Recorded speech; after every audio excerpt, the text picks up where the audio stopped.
It's cozy season, and nothing compares to wrapping yourself in a Minky Couture blanket. Luxuriously soft, perfectly warm, thoughtfully made. From movie nights to chilly mornings, Minky Couture turns everyday moments into pure comfort. Once you feel it, you'll understand why it's called the original best blanket ever.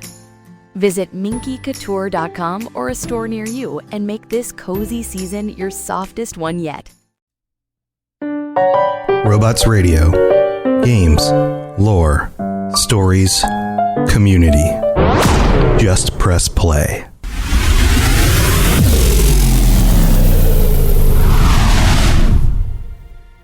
Welcome to the Fallout Lorecast, the podcast that explores the boundaries of our knowledge about the world of Fallout.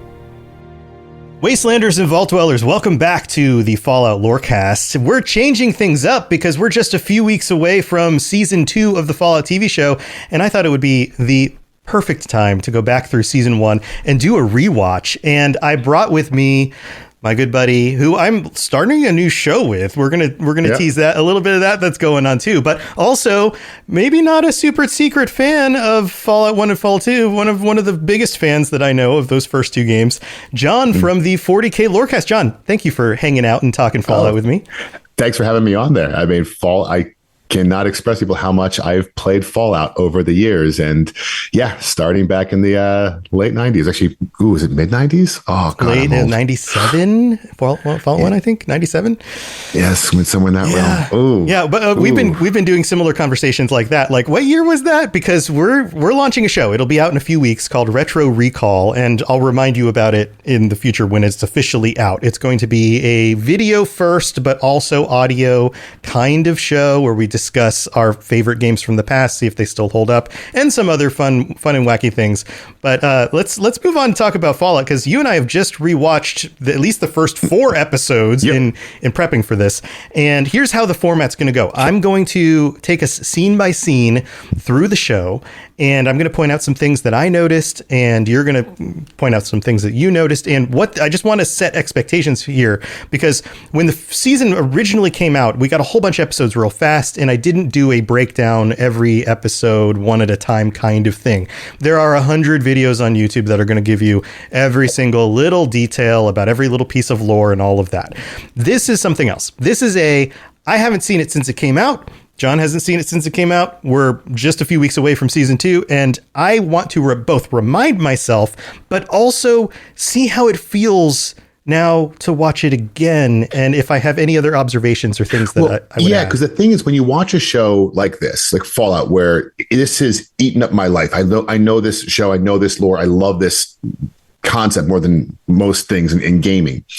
When you're watching the show, you're always like, well, what are they going to cover next? Well, what are they going to cover next? And so your brain is not always in the moment. It's all in the, what's the storyline we're going to? Where is this going to be? Right. And you're always waiting for that great big reveal of like, is the NCR going to be there? Where is the Enclave? All these things. Once you know it, it's actually fun to go back through a second time, because I think as a deep fan of Fallout, you almost appreciate it more on the second walkthrough, where you're not trying to find every Easter egg, uncover every hint, et cetera, et cetera. Yeah. Well, for example, the scene with the Gulper. The first time that came, I was going, oh, is it a death claw? Maybe it's a death claw. And it wasn't a death claw. And so now the whole rest of the show, I'm going, is there going to be a death claw? But this time, I've got pages of notes. I sat there watching this, taking pages of notes, and I'm noting this more like it's a literary analysis or a film analysis than I am as a fan of Fallout going, oh, look, there's Nuka-Cola over there, that kind of thing. Right. So that's where we're coming from on this one. So did you have something else you wanted to add? Yeah, I was going to say, the thing about Fallout 2, at least from me watching it, I don't know about you, so I watched this with my wife, who's never played a minute. Oh, see, my wife loves Fallout. So she's like a big fan. My wife, I had the inverse. So I also had someone next to me who was like, well, what does that mean? Like, oh, here you go. And here you go. So, which is great, because I'm super happy she watched it with me. It was great. And she liked the show, and she's looking forward to Season 2 as well. But there's also some of those elements. And so watching it again, you get this nice little, hey. And I don't know if you've seen Silo, a show on, I want to say it's on Apple There's so many streaming services, but it feels like it's Apple. Silo is another post-apocalyptic one where you're not really sure why the apocalypse happened. It's an interesting concept. It's not Fallout. It's not even Fallout adjacent. It's just post-apocalyptic. Right.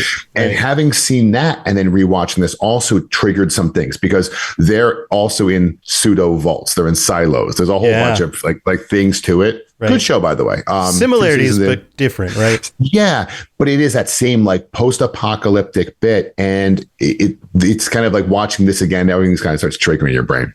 Yeah, so. yeah, absolutely. So we're bringing a different perspective than when I first watched it, season 1, and I kind of commented on it a little bit on the show. It didn't go into a deep dive, but here, let's get into it. We're starting with episode 1, and episode 1 starts out in the past, well, the Great War, and it's at the birthday ahead party. Of us before the end. right. Yeah, ahead of us before Fallout. So unlike Terminator 2, which is now behind us. Yes, yeah, it's funny how dates work when you do fiction. Yeah, so this is the day the bombs drop, but of course they don't know that. Cooper Howard and his daughter are doing this birthday party for these other kids. It's clearly that's how he's getting work now, and there are a lot of hints, even in this first scene, that are kind of foreshadowing other things that show up throughout the rest of the season, right? So let's start with you, John. What were some of your first thoughts on seeing the birthday party and Cooper Howard and seeing it again? It's really more, the scene's more of a setup scene. It's kind of like, as you don't really understand who are these people. I will say the part that triggered me when I first watched it and then going back is kind of cool was, hey, why is there this famous an actor who's about to die? And how is he not going to die was actually my original thought going through it. Right. And, later, obviously, we're going to cover who he is. But overall, like the opening scene, I think was meant less for Fallout fans than for, hey, like I'll use my wife who's never seen it before. What's going on? Well, this. Yeah, and there's lots of little hints. So for example, the television says that the president's gone into hiding. They don't know where he is. We know he's on the oil rig or whatever. He's doing enclave stuff because they know bombs are about to fall. Why do they know bombs are about to fall? And did they launch it? We still are it's still fuzzy. It's still fuzzy. We get some, maybe Vault-Tec's behind it. We get some, Tim Kaine talked about how we always thought it was the Chinese who did it, but there's still, we still have not gotten the definitive, this person pushed the button first. All we got was the intent of dropping bombs. Well, yeah, same thing we got in Fallout 4, where all of a sudden the news broadcast is going and then the bomb hits. Right. Yep. Yeah. So like president's gone. They ask him to do a thumbs up and he says, well, with the state of things, that sort of thing. There's hints here in Cooper's personality, his response to the guys who call him a pinko. They think or they called somebody else a pinko, I think. Or no, they called him a pinko because at this point he's stood up for not believing in what's going on, and he's been ostracized from Hollywood. It seems to be the case because that's why he's doing children's parties. And exactly. My sense of this is my first watching, thinking back to this. It's like, okay, he's already confronted his wife. There's already some conflict there. I think that there's been a lot more conflict here with Cooper than we've seen. And I think that some of season 2 hints at that with him going and meeting with Mr. House and some of the dialogue that we see in the trailers where Mr. House tells him that basically like, I don't need to be your enemy. Like, why would he even think Mr. House is an enemy? Because he's with Vault-Tec. He already has a negative opinion about Vault-Tec due to things that he's found out. But anyway, that's just a piece of it. I think we have a Cooper who did something drastic enough to get shunned by Hollywood and to get fired from Vault-Tec. My expectation, and I'm hoping that it's not just this bland, is that, he tried to expose the truth of Vault-Tec and the government to the general populace. He then got silenced. And, we've seen this in movies and TV before where I'm going to go tell everyone and they do it, but actually it broadcasts to no one because they cut the broadcast off and then he's kind of stuck somewhere. Something like that. It's going to be that thing. He had some sort of drastic thing. Yeah.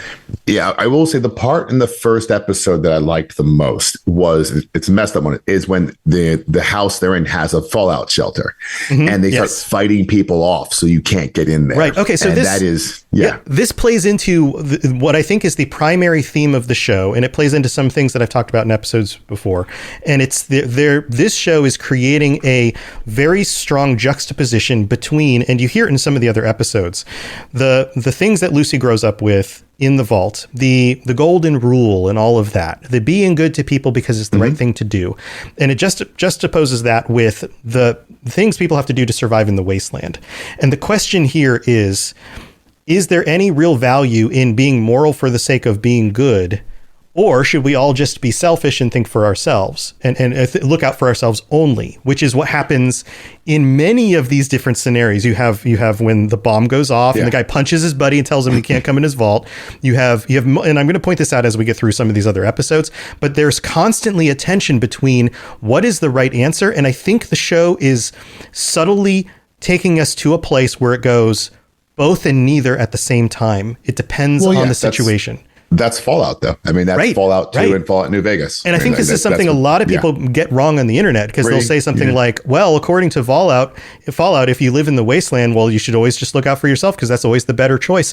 But we see examples in the show where it shows that that's not necessally the right choice. Who says that? The NCR proves that the opposite. Well, there are people who are strictly, like pro-authoritarian, like, I just only look out for myself, and it's just better to look out for yourself. But that's just as naive as saying, well, it's always good to do things for other people and put yourself last. Well, that's just as dangerous. Both of those things don't work. You have to find a middle ground. But anyway, let's get through the scene. We've got Grognak shows up on the television with the kids. That's fun. I love the scene where there's camera flashes that foreshadow the flash from the bomb going off. Yep. There's a lot of these cinematic tells and preps, and even in the music, I'm going to point this out a lot too. Orange Colored Sky is the song that starts out with. Orange Colored Sky, typically meaning like a nice sunset, but this sky is going to be orange for different reasons. You get a few different things all in this first scene that I think you're right, kind of set things off. Also, he rides off on the horse with his cowboy hat outfit on. Right, to take his daughter. He doesn't hop in a car. He got there on a horse because that was part of his whole getup. I think this shows, tell me, John, if you think that this is what this means. I think it is. This happens a lot in TV shows and movies where you visually signify a thing in order to note a change, or that a change has already happened with the character from a mental standpoint. I think it's signaling to us that he has already changed. He is already the cowboy of the wasteland at this point, because he's already hinted at pushing back against Vault-Tec being fired for his being a communist, which is, of course, the label they give anybody who doesn't agree with them. I think this is symbolic, that by this point, he is a different person. So here's the thing. I think you're right. I missed it till you just said that. Okay, well, that's fair. Now clearly he's closer. Not. Hop on horse. Right. The truth is, horse or car, you're not outrunning an atom bomb. So it doesn't really matter which one you get on. It's just symbolic that he is already the cowboy that we will see him become. Now, he's not killing the other people at the place. He's clearly not in threat of his life from them, so he's not going to shoot people in front of his daughter. But I think that his personality, his agenda has already flipped, right? All right, so we got to keep moving. Otherwise, this is going to be a long episode. All right, Lucy in the vault. We have the introduction to the vault, the little intro with her. Yeah, and then the whole getting prepped for the wedding. What are your thoughts on this part? Well, I mean, this was more for me just as a fan. I loved seeing the way they did the vault, because they did keep I like calling it caricature, because that's what it was. I mean, the first Fallout, it was almost claymation the way those guys moved. Actually, some of Fallout 2. Yes. And so seeing some of these bits in there, I liked a lot. The diversity of the vault, the way the vault functioned, that was really more what I was interested in. Her getting married thing, it was more, as we moved through this scene, it was more about like, all right, how are they going to interpret what a vault really looks like? And what I liked about it is that they did, in my mind, the right thing of they made it not really make sense, because they don't make sense in the game. In the game, they're not big enough to actually support as many people. Right. You can't hydroponic farm this well. All these little bits of it, right? It is make believe, and this is a stim pack isn't going to stop your insides from pouring out when you've been stabbed with a knife. But somehow even just the way the vault functioned, the way the doors moved, all those things. There's something about that I liked that looked, fake. but in a good way, because I don't like when my sci-fi gets explained to me because it doesn't work. I mean, I run a podcast on the Warhammer 40K universe. Right. Yes, it is an abomination of physics. They try to keep it somewhere in there, but it is an abomination of physics. It's more about the story than the realism. Exactly. Right. Have fun with it. That's what it's supposed to be. So I liked that part of it.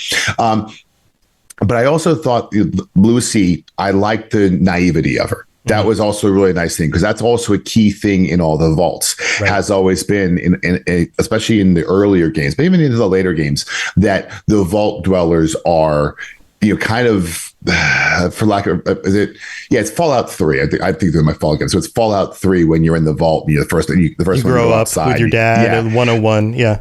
Exactly, with 101. Yeah. That same style of no one really understands what the real world is. Yep. I like that they did that, and I thought they did a really good job of it. Yeah, they set it up very good, but they also set up the fact that she is capable. She's been trained to use firearms. She's been trained in some forms of personal combat. She's been she may not be as good at it as somebody who's in the military or something, but she's not the vault has, even in its naivete, has prepared her for certain things that kind of work sometimes.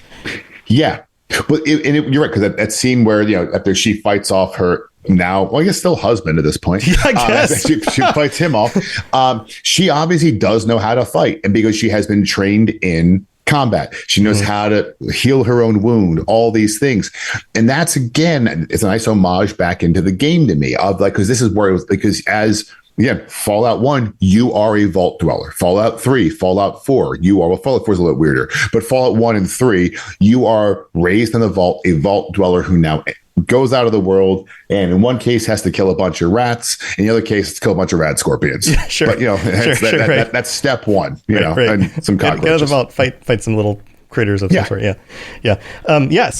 So this scene, we've got "You're the Only One I'll Ever Love" as the song, which is ironic. Okay. A lot of this music is now ironic because it sounds happy and loving, even though the terrible situations are about to happen. "Who Do You Suppose I Really Love" becomes the next song. Notice the shift there from "You're the Only One I'll Ever" to who do I love? Okay, some insecurity. Little details like when everyone's gathered together and her dad's doing the thing at the front, there's behind her there's a speaker system, and it's a Trax speaker system. That's the brand, but it looks like a Vox speaker, like being somebody who played in bands and knows amps and stuff. The grill on it looks like a Vox amp, so I thought that was super cool. Little details like her father Hank mentioning things like a better way, like teaching the people in the wasteland a better way. It really leans into the idea that the vaults are ideologically completely on board with the Enclave. To the Enclave, if you are not somebody who is pure and unradiated and a regular human being who is pristine, then you are less than human.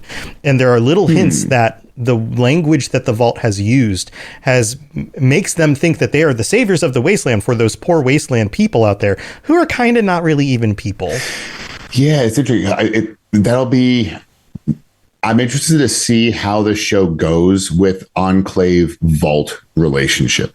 Yes. Because depending on the game, it moves around quite a bit. Right. So one of the things that's solidified is that the Enclave is 100% on board with Vault Tech. Some of the higher ups were probably Enclave members, all of that stuff, which is we don't have definitive lines. I mean, there's a scene in the show where you have these different heads of CEOs of companies lining up at the Vault Tech meeting. I'm just more thinking from my lore is always all game based. So I'm thinking from the game, it is a question of all right, how tight is it? Because you have some of where the idea is the vaults were actually a human experiment, right? And so so the just kind of fill you in on some stuff. The prevailing thoughts throughout the other games up to this point, and goes back to the originals, is that the vaults themselves were test beds for if humanity could survive traveling to another star system. And so the idea was that you take human beings and you put them, isolate them, and then you try different variables of the kinds of things they might have to deal with in isolation in space, and you see how human beings deal with that, right? Which means that the Enclave has been tracking the vaults. They're probably tied into some sort of system that can still see what's going on in the vaults. We get little hints from Wilzig that like he knows who Lucy is, he knows her last name, he knows details about Vault 33. Current details, not details from 200 years ago, but like, so there's definitely a connection going on there. We got a Keep Your Coffee Hot is a song that plays after they get married.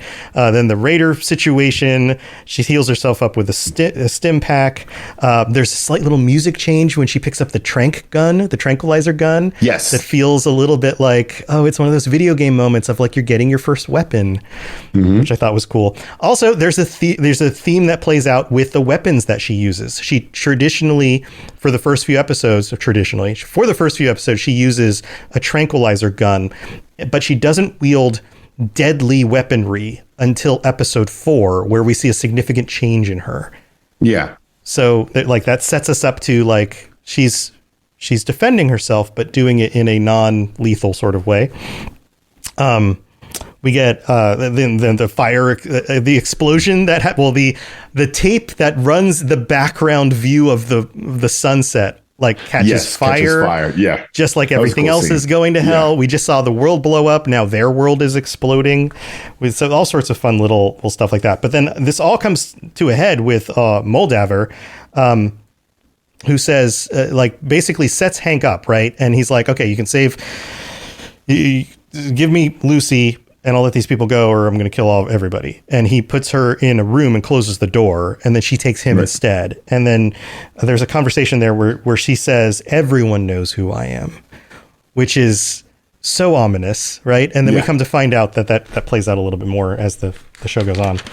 And then we get the Brotherhood. We get Maximus showing up. What do you think about seeing the Brotherhood like this? Two things.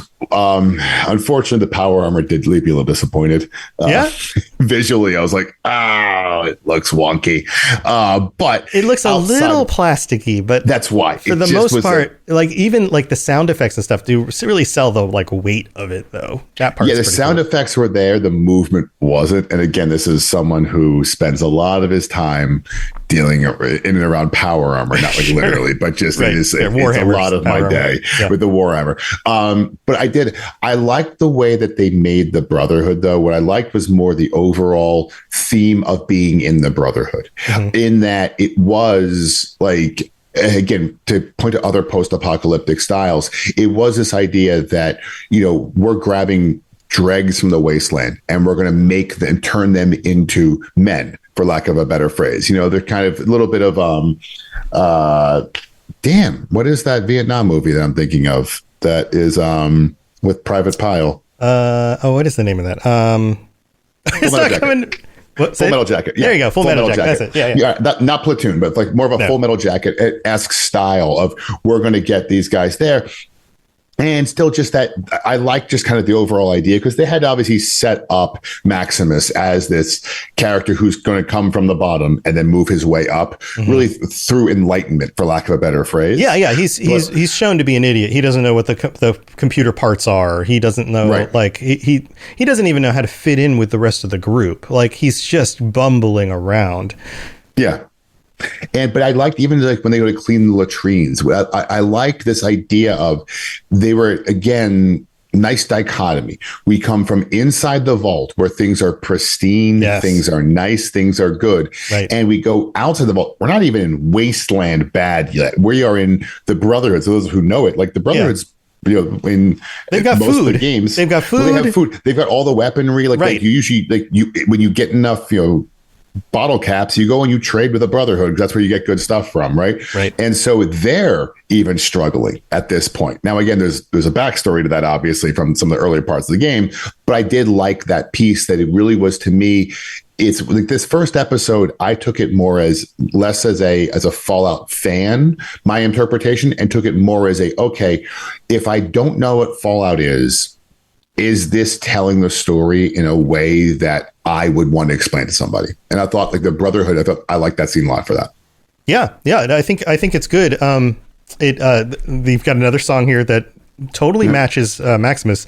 I've been unhappy all along is one of the lyrics, right? He's in this rough spot. He's lived this terrible life. His family was destroyed. He happened to become part of the Brotherhood, all of that, right? But here, this is something that hit me during the scene. We get the flashbacks to young Maximus being saved by whoever that knight was, right? The guy in the armor. Maximus has a Latin name. Many of them have Latin names. Thaddeus has a Latin name. Are we going to find out that the Brotherhood, who normally doesn't take in recruits outside of their own members unless they need to, has been in a war with the Legion, with Caesar's Legion, Kaiser's Legion, and the people from New Vegas, like the events of New Vegas, maybe some of that stuff plays out, right? We're going back to New Vegas in the second season. But are these children that were Legion children? And they fought against the Legion and they abducted their children because they have Latin names. And you think about other Brotherhood members from other games, they don't all have Latin names. In fact, that's actually, I'm going back. Roger Maxon, now. Right? You've got like Paladin Dance, like a lot of these other Brotherhood members. There's this kind of religious, kind of ancient quality to the Brotherhood, these knights and those kinds of things. But the Latin name thing is very, very common among many of them. So that I find really interesting. Also, the moment that Maximus hits absolute rock bottom, he's shoveling shit. He's as low as you can physically be. I love that. I love that scene. Right. Which is another glimpse into the fact that they are showing through visuals the emotional place that somebody's at. Right. He's literally physically at rock bottom here. As low as you could possibly be in that situation. So we got that, right? Then we go back to Vault 33, and Lucy's suggesting that they go to a search party on the surface, and we have all of that.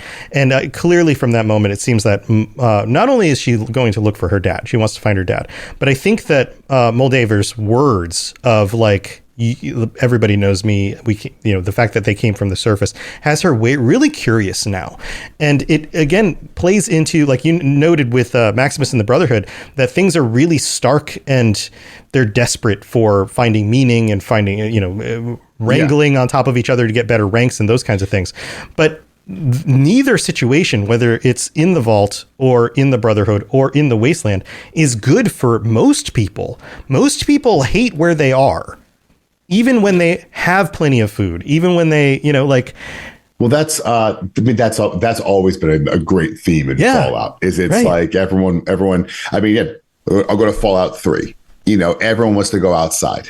Well, why do you want to go outside? I forget the name of the kid. I want to say it's Billy that was bullying you in Fallout 3. Oh, the tunnel snakes. The tunnel snakes. And then what was his name? Later, you find them outside, and you have to go save them because they're about to die. Yeah, it's that kind of thing. And it's right, because later when you get the message back and you're near the vault, and they're leading their own rebellion to get out, and you have to go in there and be like, you guys go out there, and it's a fun choice. You can send them out there, and then they all die, or you can convince them to stay indoors. It's one of these. It's been a great theme all throughout Fallout that I think really kind of always upped the game a little bit as they added more of that in. It's I also think it really points to the human condition of, we judge how bad things are in relation to the things that we would rather have things be. So, for example, if you are in the Wasteland and you're starving, life is terrible, you're starving. If you live in a vault and you lose your job as the guy who guards the door, then that's the thing that means the most to you in that moment, and you feel equally terrible.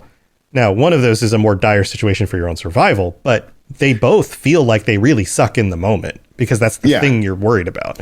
It's just the nature of humans, right? So eventually she gets outside, and even Norm mentions, he says he's too chicken to follow, which is we're establishing a character arc for Norm too. Of course, he's a chicken, but he's really just miserable. He just hates being in the vault, and he doesn't like any of the jobs they give him.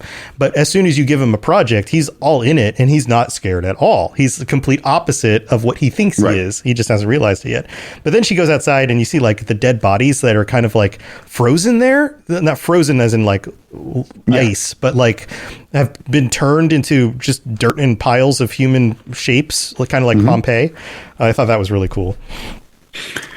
Yeah, so you're making me think of First Citizen from Vault City when we were talking about Vault, because this is like when one of the things I really liked about the way they covered the Vault is the superiority of the Vault. Right. And it's the combo of both, is that what you see in these first few scenes is living in the Vault is better than living outside.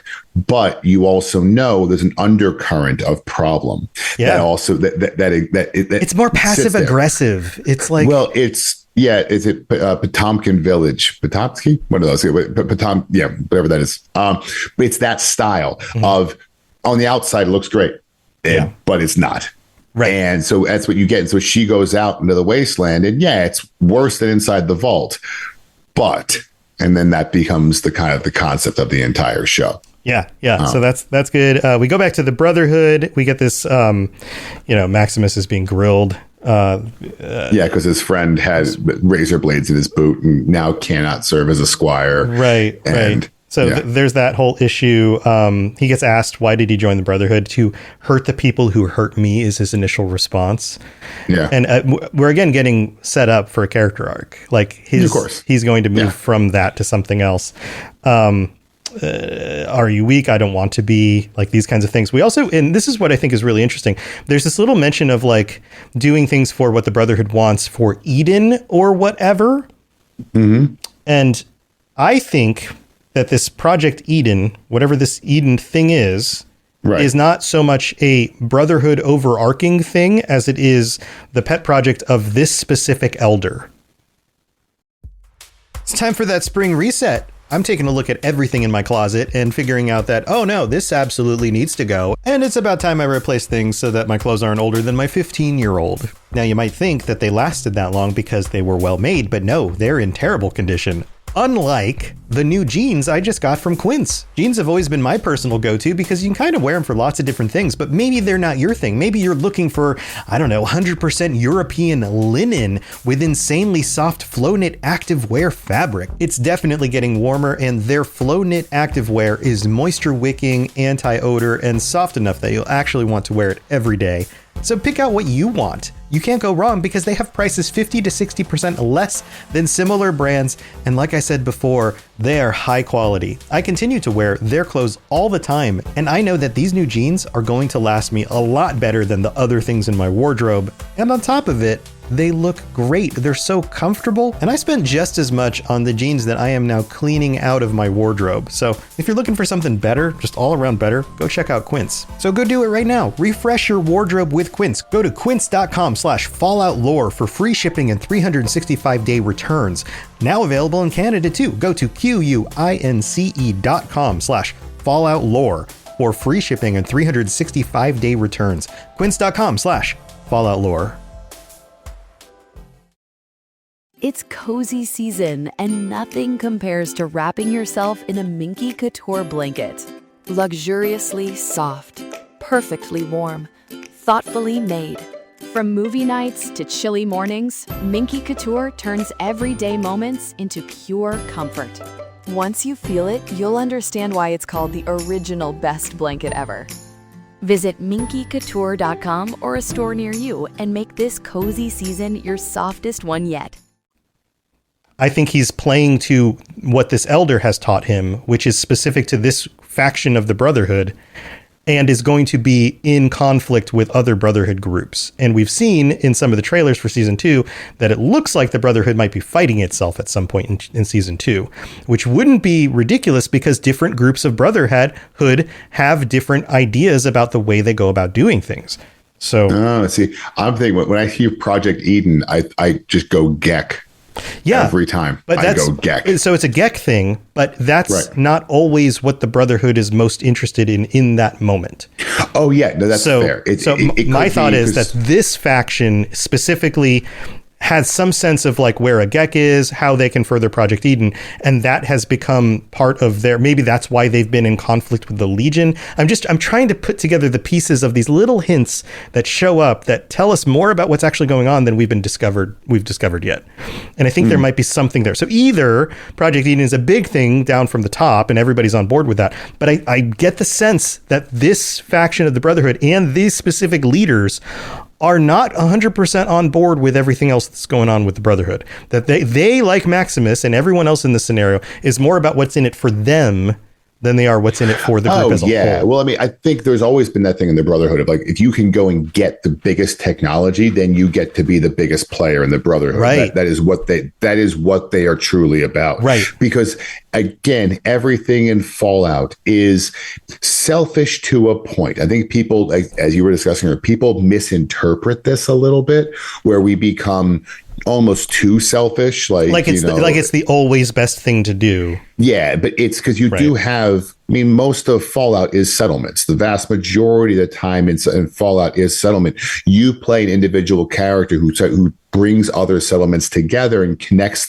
the whole piece, as a game into a greater story arc. But at its core, it's not that selfish. It's just a bit. But the Brotherhood is always one of those tricky ones, because their stated your goal is to pacify the wasteland, is to bring unity and bring peace to the people of the wasteland. Yeah. With lots and lots of murder. Yeah, as long as they get the technology and they keep the wasteland from hurting themselves with that technology, all of that stuff. Yes. So back to the barracks. Basically, Maximus is like, what did you tell them about me? Whatever. I told them you wouldn't hurt a fly. We get the sacred duty of the Brotherhood right now, or as a squire, is to protect the Brotherhood first, protect the mission second, protect their lord third.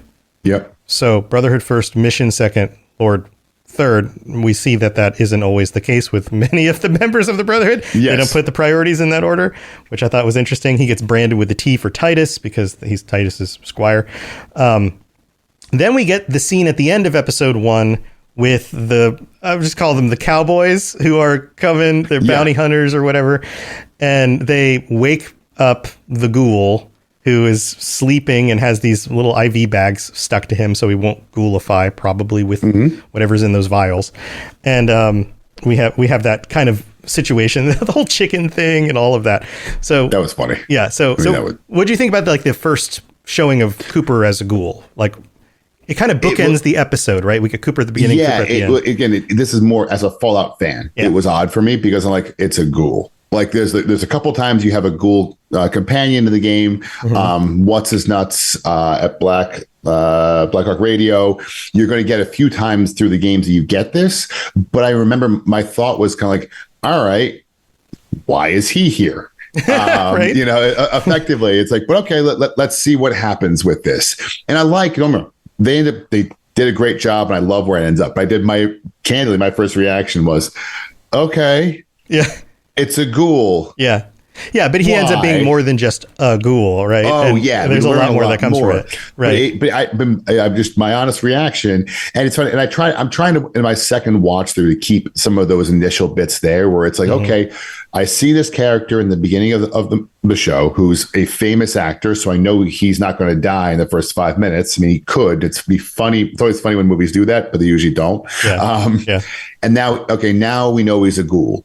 And again, I'm left on why. Now, again, it's because his purpose is to be the glue to take you from what happened before to what's happening now, and also explaining lots of little bits along the way, because he is, however, like 300 years old at this point. Right. Well, and you get multiple individuals with their perspective. You have the Vault Dweller who understands the Vault. You have the Brotherhood Soldier who now understands how the Brotherhood works the hard way. Right. And now you have the Ghoul who understands how the Wasteland works. And you have all three of those perspectives kind of coming together. So it makes sense that we get it laid out like that. But also it's a fun introduction, right? Like he kicks their butts. He tosses the guy. Notice that the main guy, he just tosses him down into the hole. He doesn't necessarily kill him. We don't see him show back up later in the season, I don't think, anywhere. So I think they buried him alive. I'll be honest. I'm pretty sure that's what he did. Yeah. I think wouldn't it be weird if he showed back up again? Like, I don't know. It'd be cool. Yeah, that would be cool. So this episode 1 ends there. I feel like it's a really nice intro episode. It kind of bookends that way. It introduces us to everybody, gives us the foundations of their character arcs, all of that. So in retrospect, that all fits together really well. Right. So any final thoughts on episode No, one? I think again, the first episode to me really was more. I don't think it was as directed at me. It was more, all right, we're going to give the Fallout fans enough to show them that we do care about their universe. Mm-hmm. We are going to honor it, and we're going to do things close enough to it. But I felt that first episode was more about bringing everyone else into it. Yeah. By establishing, a little bit of backstory about keeping enough mystery that they want to know more. Right. It checks all of those boxes really well and still tells a good story. Yes. I mean, the truth is that this same story, let's just say Amazon wanted to make a Fallout show. All right. And I don't even, who even owns that? Amazon? I was about to say Interplay, but they don't own it anymore. Fallout? Who owns? Yeah. I mean, it's Bethesda. Bethesda owns the rights. But the point is, but if Bethesda said no, right, I still think this show works. That's what I'm getting at. They could have tweaked it. Right. I think the storyline is good. Right. I think what they were trying to do, you just would have to tweak bits and pieces here. Right. But I still think the show works, and that's what makes it such a good show. Yeah, you take all the copyright stuff out. You can still do a show about vault people in the wasteland and all of that. Sure. Because that's always the test of a good show, is if, and we all of us have watched a show about something that we hold dear in our hearts, and it sucked. And it sucked because if it wasn't about the thing we hold dear in our hearts, we would have walked away. Be like, all right, I'm giving this 2 episodes and I'm bailing. Yeah. No, absolutely. All right, let's move on to episode 2. This kicks off and we get a glimpse of something that we totally didn't expect. We're inside an Enclave base. It doesn't tell us we're in an Enclave base, but if you know. Yeah. Who are these scientists? What are they experimenting on? Seems very enclavey to me. And Wilzig goes through a situation, of course, where he has this discovery, but he doesn't want to reveal it to everybody. He also keeps a dog for himself that he trains, which is super fun because dog meats, there's always a dog meat. And we also get a little glimpse of the super mutant hand, which is fun on the gurney. Which I'm hoping we get super mutants in season 2. We have to. I'll be honest. We have to.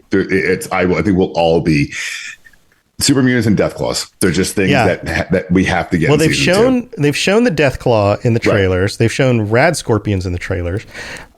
We've seen feral ghouls in this season. We haven't seen a full super mutant. And I feel like that's what they're holding back. They're not gonna give us that until we actually watch the season. Yeah, I'm hoping they're doing that because it's Marcus. Oh, do you think Marcus is going to show up? Oh, that's interesting. Well, they're in Vegas. Yeah.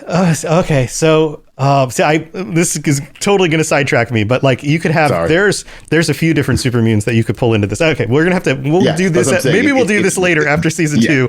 Yeah, they're going to New Vegas. I'm just saying, Marcus is a very important character for a lot of us, and Marcus would give. I mean, man, it's horrible I'm saying this because no one who writes the show is going to hear this until after they've written it. But if they have written it, you didn't put Marcus in it, you have to feel really stupid. Because Marcus would have been the best way to tell the story of the super mutants. You could have had you could have had something out of Enclave or Brotherhood of Steel giving some information, but then you have whatever wasteland warrior it's going to be. It can even be the ghoul sitting down with Marcus and Marcus explaining that story that he tells in Fallout 2 of how he doesn't hate the lone wanderer and all these things, and it's all that whole. It gives you some humanity to the super mutant sort of thing, which also gives you the question of well, are they all like this, or are they like ghouls and some of them aren't?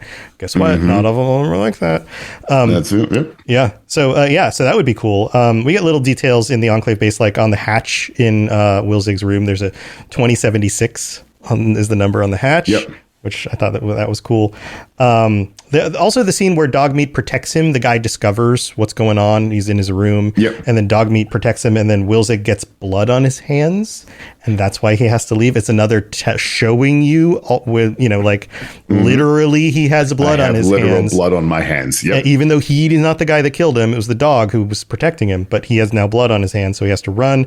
And I'm still surprised every time I see the scene of I love the turret that pops up because it's true to the games. But how does it not hit them? I mean, it's shooting dozens of bullets.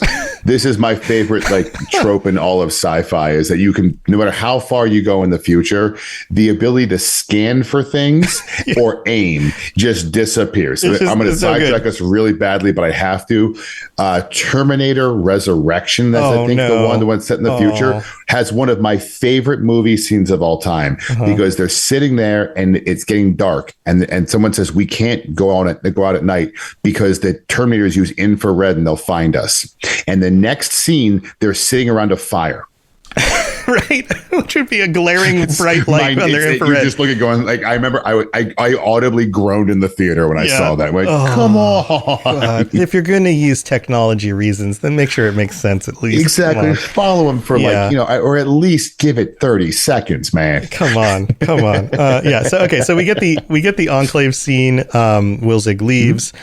We've got Lucy like walking around in like the desert or the coastline, which is now huge or whatever, and she she comes across like the bones of this family that's there. The song is "Don't Fence Me In." She's finally leaving the vault and walking around. I thought that was cool. We see an Assaultron in the sand. That was cool. The table with the skeletons is dark for a few reasons, because you've got like the child skeleton, the baby skeleton too, which is super dark. But then you learn that they poisoned themselves. They gave up, and that poison was made by Vault-Tec. But this was also one of those I loved because it brought back in the Fallout dark humor. And so, little diatribe here. Sorry, I am of course one of the Fallout people who feels that Fallout was better in Fallout 1 and 2 and the later ones because it was funnier with the darkness. And so they had to make a suicide pill. What do they call it? Plan D. And that is really messed up. Yeah, that is really funny. Yes, and I love it. And that's what I'm saying. That was the first bit up where I was like, I got to laugh because that's what I really want to do with Fallout. With Fallout, you want to laugh at the darkness. That's what makes the game so good, right? And what makes the universe so much fun. Yeah, it's all the dark humor. So you get her wandering around. You get let's see, I actually skipped up. You can hear my paper. My notes. There's some Foley work here. So we have the scene where she's like sleeping next to the fire. Wilzig shows up, drops the name Moldaver. That there's some like connections going on here. The conversation about doing what it takes to survive. Again, the theme of like, what does it take to survive? Is that the most important thing, or do sometimes morals actually matter? It's kind of hinted at a little bit. And then this conversation, stay, must adapt, become a different animal altogether, talking about the evolution of the cockroaches and all of that. But it's also it's not about the cockroaches. It's not about the cockroaches. Very plainly saying, like, if you are going to survive, you need to change. And then we get, again, analogies about that with the ghoul, and the ghoul even later on saying, like, you're just like me, you just don't know it yet, that kind of stuff. So that whole scene, I don't know if there's anything else to point on that scene. Not really. I mean, I thought that scene was, again, we're starting to bring the characters together, but again, the main thing about that scene was just kind of to move it forward. The most important part was it's the wasteland, is this idea that you have to adapt to this. This is real now. And I think it's also a piece that does what Wilzig's pointing out is also an error the Enclave has made. The Enclave, the truth of the Enclave, in my opinion, because you are the lore master on this, I am not. But the truth about the Enclave to me is always that the Enclave had an idea and the experiment got out of control. That's what happened with the FEV virus. It's what happened with a bunch of the stuff that the Enclave does. They have a plan. It gets out of control, and they're unwilling to adapt to the new version of it. And they're trying to force the world back into the old one. Yeah. So, they're stuck on their goals, but they don't realize that they need buy-in and coordination from other people. And how do you get buy-in and coordination from other people? By caring about them. Right? Like it's missing that human component, which never works. So we get the vertibird scene with Titus and, like clean my cod piece and all of that. Clearly, Titus is, and it's an exact, what's so wonderful about the show is we just got the conversation about how in order to survive in the wasteland, you have to be different. You have to think about things differently, but you have to put yourself first. And then we have a scene that shows a character who clearly doesn't care about anybody else, who only cares about himself. And the fallout of that, is that he ends up in the bear den and gets mauled and left for dead, because if he had given Maximus a shred of humanity, Maximus probably would have helped him out and given him a stim pack. But he didn't. And so this is an exact scene where it shows that fending for yourself first all the time leads to freaking death, because then nobody cares about you, and you have to band together. And so that whole scene, do you have any thoughts about like Maximus and the dilemma? Not really Maximus. So my thoughts on that scene were more, again, I was more the scene itself. First, they gave me a Yaguai, which was awesome. Yes, that was fantastic. Yeah. What I thought the scene was it was meant to be that grow up moment for Maximus. Is this element of, this is your chance to be evil, but also be good at the exact same time. Well, he's also evil by neglect, not by action. Yeah. So he could have saved Titus, right? But he chose not to. And what the underlying, I think, theme around that is that what do you gain by saving Titus? Titus is bad for the wasteland. Yes. He's bad for everyone except for Titus, and even for Titus he's bad because he got himself killed by a bear. So Maximus lets him die. Yeah. That's it is, and that is what happens in the wasteland. The people in the wasteland, to your point, who are light years selfish and light years focused only on themselves, will eventually find that they cannot survive on their own. Right. They need others. And because it isolates others away. Right. It isolates you, and nobody can survive by themselves. Yeah. Yep. And I love the irony here. In the moment where he tells Maximus, go look and see what's in the cave, that's the moment that saves Maximus, because the bear's behind him. Yep. So his selfishness gets himself killed and saves Maximus at the same time. And Maximus has this great little grow up moment there. Yeah. That's incredible, of like, okay, well, now what do I want to do? And again, they go, the only thing, then they go back. I don't love Maximus in this show. I'm going to call it out right now. And the reason I don't love him is I think they wrote him a little too naive. I'm okay with him being naive. I'm okay with him being, I want him green, not naive. And I felt that they made him more naive than green. And that's where I never really connected with the character very much, because I felt more like he was annoying. It's kind of how I would describe it. I also think that they've painted him very, very unintelligent. He's not just unaware of things. He just doesn't put two and two together very quickly. Yeah. And that's like that. To me, that's the mistake. I'm okay with this being someone like, Lucy obviously is supposed to be naive. That's fine. But she's clever. Exactly. And capable at the same time as being naive, whereas Maximus just doesn't seem to be for most of it. No. Yeah. And like, you kind of like, if Maximus just died, you'd be like, yeah, okay. Like that's kind of like what you expect to have happen with him. So it's like, I kind of, do you think that's because he's eventually going to become a villain? Maybe. I think honestly, I think it's poor writing. Maybe. I think it's. I like to take things and go, okay, well, maybe this is poor writing, but that's not that interesting. Yeah, that's fair. And maybe you're right. Maybe it's just poor writing. But we're also only one season in, and if these writers are worth anything, then they've already written their 5-season arc. They know where things are going, right? And so if that's the case, our assumption usually is these are our 3 main characters. Even though they might seem terrible now, or annoying, or dumb, or whatever, they're going to have character arcs, and they're going to come out as good guys in the end, or heroes in the end, or something like that. That's traditionally your expectation. That's subconsciously what you expect going in. But I think the surprise we're going to get in the long run is the ghoul refines his humanity. We had a glimpse of that in, I think it's this episode, where he saves the dog. He didn't have to save the dog. There was no reason to save the dog, but there's a shred of humanity still there. We're going to see that Lucy grows up and understands that things are more complex. The answer is neither black nor white, it's gray. But she learns how to navigate the gray.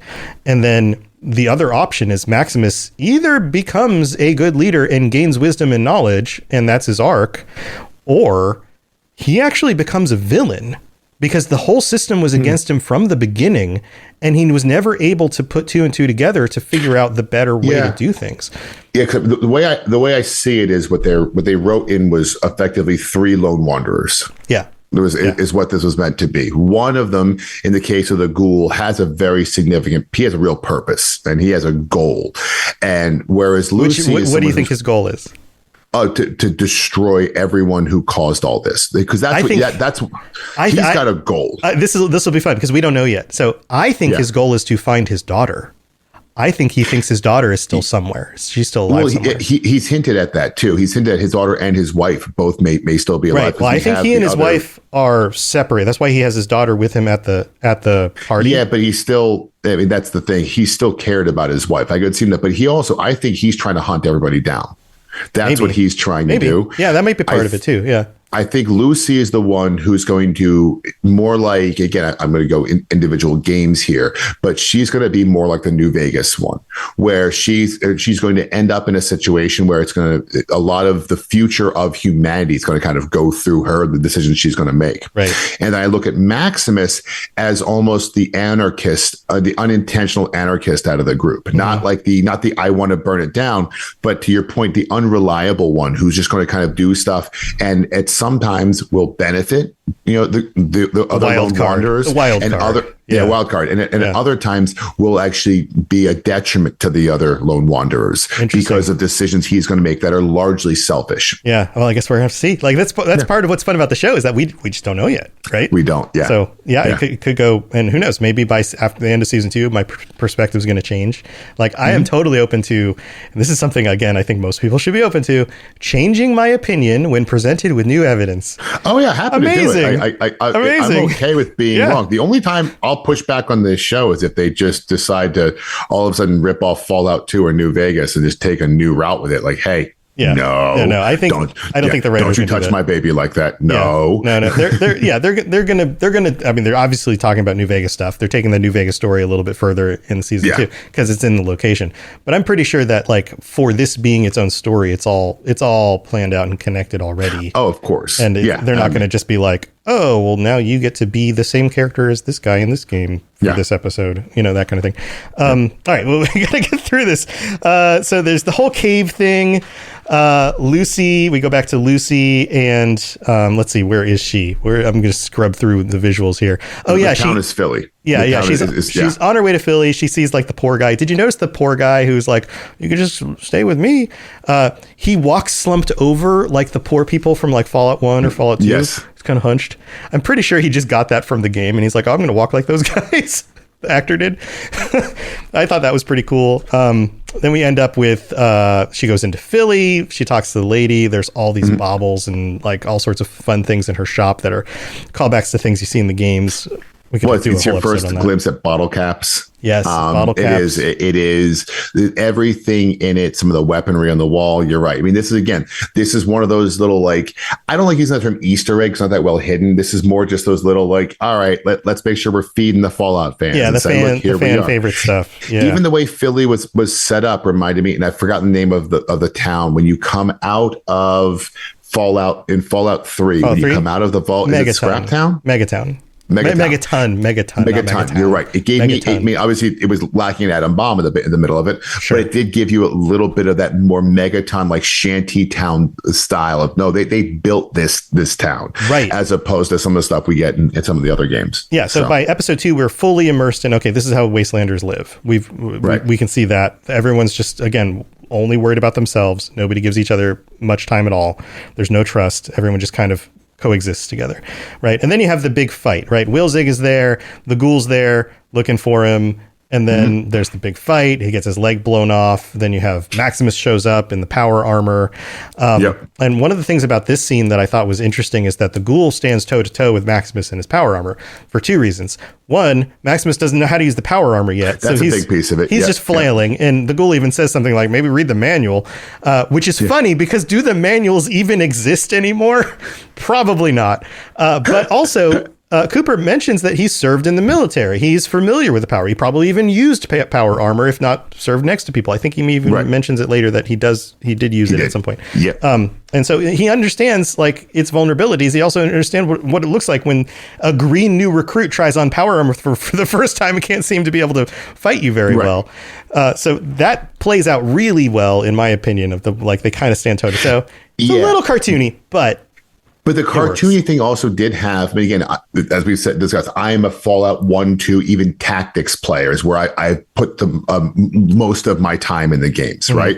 Some of those fight scenes were that kind of cartoony. So I liked the homage right there to it. Yeah. Well, even like it feels like he doesn't have a Cooper the Ghoul doesn't have a Pip-Boy on, but it does feel like he has VATS because he can just like target people and shoot them really accurately. Exactly. And then he gets shot in the back a little bit and has to sit and eat the tomatoes, which feels like he's healing himself up a little bit, letting his AP come back so he can stand up and shoot some more guys. Like that scene, like it doesn't say it is that's what's happening. But it was a fun little like yeah, exactly. Because that's what you have to do in the game. You're like, I'm going to take some cover over here. I'm going to wait till I get my stuff back. Okay, now I'm going to pop back out and shoot somebody. Yeah, that's what that feels like. But then there's all sorts of little details, like the dentist / barber. Barbers historically were medical people. They didn't just cut hair. 1,000 bottle caps to kill the ghoul is what she says in order to get somebody to shoot him, which 1,000 bottle caps is a lot, which means that it's the price on Wilzeg's head for that technology it's got to be more than 1,000 bottle caps. So you're right. We never know what the price on Wilzig is, and it's more given who put the price on his head. My guess is Moldaver. It's more of a information and power than an actual like revenue stream, for lack of a better phrase. Yeah. It's well worth whatever that price is, which is to power the wasteland and all of that. Poor Dogmeat gets stabbed, but we talk about how the ghoul brings him back later with the stim pack. There's a few other things. I need you to take these to my client, Ma. The lady at the shop says serums to heal your feet. So like about the thing that they put on Wilzig's foot, all of that's just pretty funny. Well, that's why, because it's got this like almost caricature-y wastelandy thing where, all right, well, because we're both in the future, but we're not. In that regard of like, all right, this is what 2077. No, that's when the bombs fell. This is 2290, 93 or something like that. 219 years later. So whatever that math is. So we're at that point. So of course we're not just using the same prosthetic limbs we were using when pirates were around. It's going to have a bit more. It's going to have a bit more oomph to it. In a very Fallout sort of way where it like grinds your stump and then cauterizes it, and then also doesn't really work quite the way you'd want it to. That's always the thing in Fallout. Everything's like, I mean, is this going to make me better? It's what's crazy is that with modern technology, phones, the internet, the enshittification of things, which is shortly stated as how bad can we make this in order to save cost where our customers will still buy it. That's how technology works today. But Fallout 1 and 2 in the late 90s already got that concept. They already figured that out because they understood what happens when monopolies and capitalism runs runs crazy and that kind of thing. I was assuming these were engineers who were just living in, hey, shouldn't we have flying cars by now? And instead, like, we had cell phones that weighed more than a brick. Yeah. It was that kind of thing. And I think the idea of Fallout, like at least the original Fallout, Interplay, correct? Is that that's who did it? Yeah. So the Interplay, the engineers was more, it doesn't get better, guys. It just gets it gets more advanced, but it doesn't get better. Right. Everything's still kind of crappy, even though it's more sophisticated. Yeah, like we can make cars that have fusion engines in them, but they'll still break down and be annoying. Type thing. Yeah. So this episode ends. Wilzig and Lucy make their way to the crashed Chinese satellite. CCCP. And he's like, you got to take off my head. It's the part that's valuable. Take my head with you. And she has to use the little chainsaw thing. Because he was injecting stuff or he was storing something in his head. It's so that's the cold fusion thing, whatever it is stored in like the back of his head. And this scene is another one of the. Every episode has a moment that pushes Lucy further than she'd been before. Now she has to cut off a human head and carry it with her. And we'll see in the beginning of the next episode that she acclimates to that pretty quickly. But again, it's because she is the lone wanderer. That's what Lucy is meant to be at all times. This is literally the only knock I have on Fallout 4 is I'm not a lone wanderer. I have an actual purpose, and everything else I don't really have a purpose. Fallout 4 is a great game. really good game. Right. But it tells the story for you, and you have to play in their story rather than you making your story. Yeah. More so than any other game. Well, maybe Tactics, but yeah, that's a me thing. Yeah, I think that's a common criticism before, is that people would rather have a silent protagonist. They'd rather have you come up with the reasons why you're going to go do stuff outside of just like Fallout 1, go find the water chip. Like that's your whole purpose. But outside of that, I don't know, just go places and figure stuff out. Water chip and then the origin and then later of the mutants. Yeah. And then it also changes. you could swing through down to the boneyard and see what's going on with the Church of Adam. And then, but that's why Fallout 1 was so wild. Is I remember first time I actually did play Fallout 1. Right. When not at release, but close to release. And it was this moment of like, whoa, like where do I have to go now? Yeah. But as with any of these games, it's like, it's up to you how you're going to spend your time. It's just, it's weirder when your conversations in something like a Fallout 1, if you go on a side quest, are all about the side quest. But in Fallout 4, it was more about like, I'm still trying to find my kid. Like here and there all the time, which kept you focused on, okay, I guess there really is a main mission here, which was their intent, but it takes away some of that personal freedom to make your own story. Because it almost felt like the developers were mad that they knew all of us would just go do side quests forever, like in Witcher 3, where I actually, every time I played Witcher 3, I've had to go and read notes of why I am, because I'll do like 30 hours of side quests and come back to the main quest going, so what was going on exactly? I haven't actually played the main quest in 2 months of my actual life.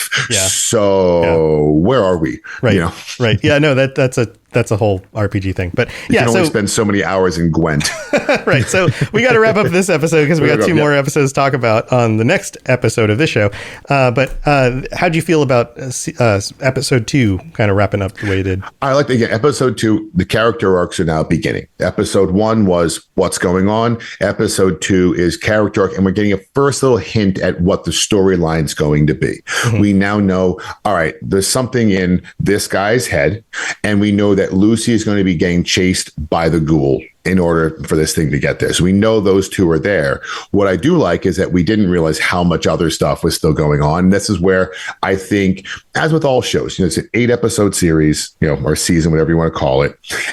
And the first one is the establishment. And at some point you got to begin the arc, and they are hard. We're about to get into a lot more information. I mean, we're going to be everywhere we bounce is going to be telling quite the story soon. Right. Yeah. I like how all of their paths come together very cleanly here. Yeah. And around the same MacGuffin of the tech inside Wilsig's head. And everything kind of comes together, but we're starting to see each of the characters, not just in their element, but now outside of their element, and starting to adjust, and that path is now moving forward, which I feel like was done really well, with a lot of fan service stuff showing up all over the place. Yeah, so I thought that was really cool. So, all right, well that's episode 1 and 2. I will be back in a minute. Don't go anywhere. I'll be thanking my patrons and all of that stuff, and I'm gonna wrap up this episode. But make sure to join us for the next episode, because we'll be talking about episode 3 and 4. And if you are interested in checking out our other show, Retro Recall, again, it's not up yet, but there will be more notifications in future episodes of when it's up. It is coming just a few weeks, so get ready for that. We'll be talking about like Mega Man 2 and Double Dragon 2 and other 2s, but also not 2s. We eventually stopped playing 2s, so it does take us a few shots. And sorry, guys, the problem is when you're playing early games, some of the ones were kind of crunchy. So it's nice to get into some of the 2s where it got really good. But we also play some first runs like Earthworm Jim and. Well, I guess Duke Nukem 3D is also technically a sequel, but that's not important. Yeah, it is. But you're going to get lots of nostalgia and that kind of stuff. Retro Recall, go look it up in a few weeks. All right, taking a quick break. Be right back.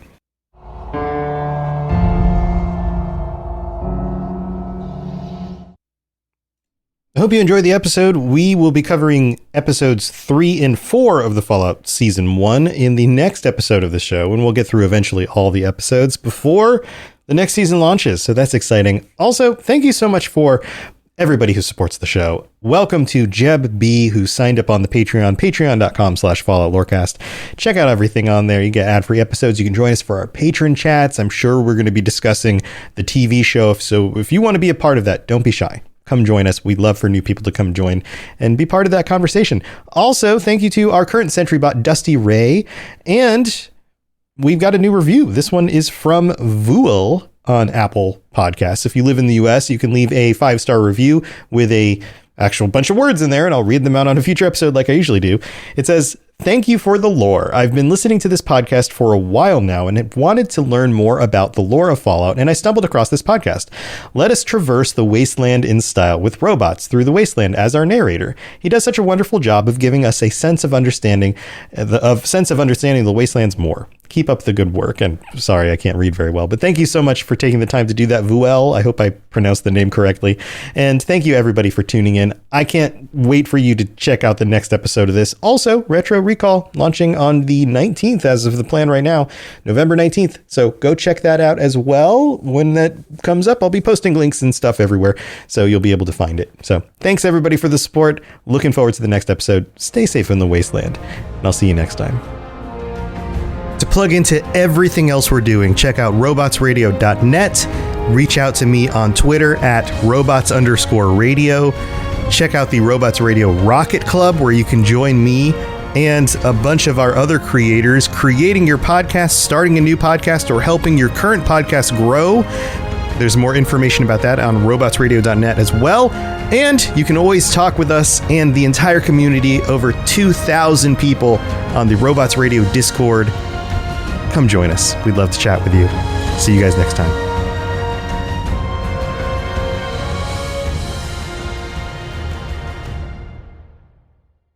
It's cozy season, and nothing compares to wrapping yourself in a Minky Couture blanket. Luxuriously soft, perfectly warm, thoughtfully made. From movie nights to chilly mornings, Minky Couture turns everyday moments into pure comfort. Once you feel it, you'll understand why it's called the original best blanket ever.